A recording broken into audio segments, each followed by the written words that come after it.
আসসালামু আলাইকুম। আজ তৈরি করব গাজরের শাহী বরফি। এই জন্য বিসমিল্লাহ বলে চুলায় একটি ফ্রাই প্যান বসিয়ে তাতে আমি দিয়েছি হাফ কাপ ঘি। বরফিটা বানানোর জন্য ঘি প্রয়োজন। এখানে হাফ কাপ ঘিয়ের সাথে দিয়েছি 2টা তেজপাতা, কিছু গরম মশলা।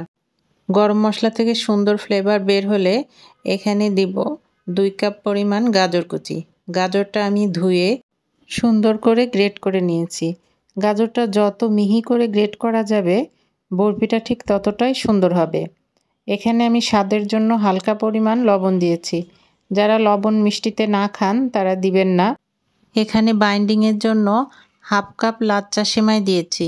বিশ্বাস করুন, লাচ্চা সেমাইটা দেওয়ার জন্য এই বরফিতে যে কী পরিমাণে একটা সুন্দর স্মেল আসে সেটা না খেলে বুঝবেন না। সেমাইটা দিয়ে খুব ভালোভাবে মিশিয়ে নেওয়ার পর এখানে অ্যাড করতে হবে 2 কাপ চিনি। এখানে আমার 2 কাপ গাজর, সেই জন্য 2 কাপ চিনি। পরিমাণটা যদি সমান রাখা যায় তাহলে হালুয়া বলেন, বরফি বলেন, দুইটারই টেস্টটা খুব ভালো আসবে।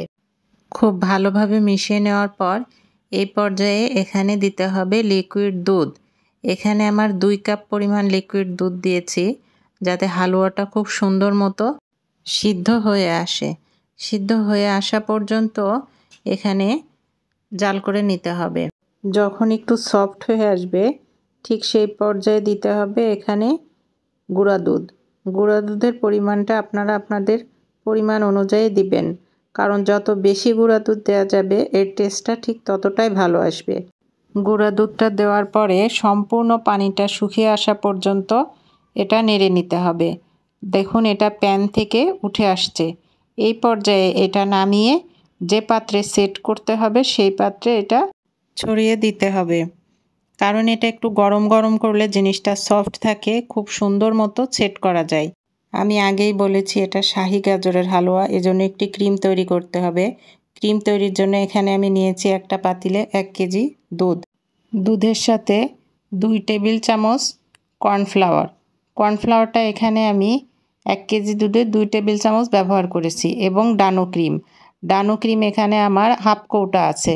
সেই সাথে লাগবে গুঁড়া দুধ। গুঁড়া দুধটা অবশ্যই দিতে হবে এখানে, তাহলে ক্রিমের টেস্টটা খুবই ভালো আসবে।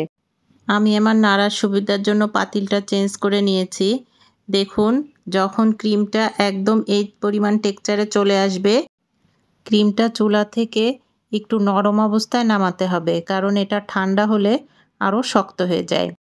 আগে থেকে তৈরি করে রাখা গাজরের উপর ক্রিমটা দিয়ে খুব ভালোভাবে স্প্রেড করে নিতে হবে। এটা আপনারা নিজেদের অনুযায়ী দিতে পারেন, কারণ যত বেশি দেওয়া যায় ক্রিমটা ঠিক এর স্বাদটা ততই সুন্দর আসে।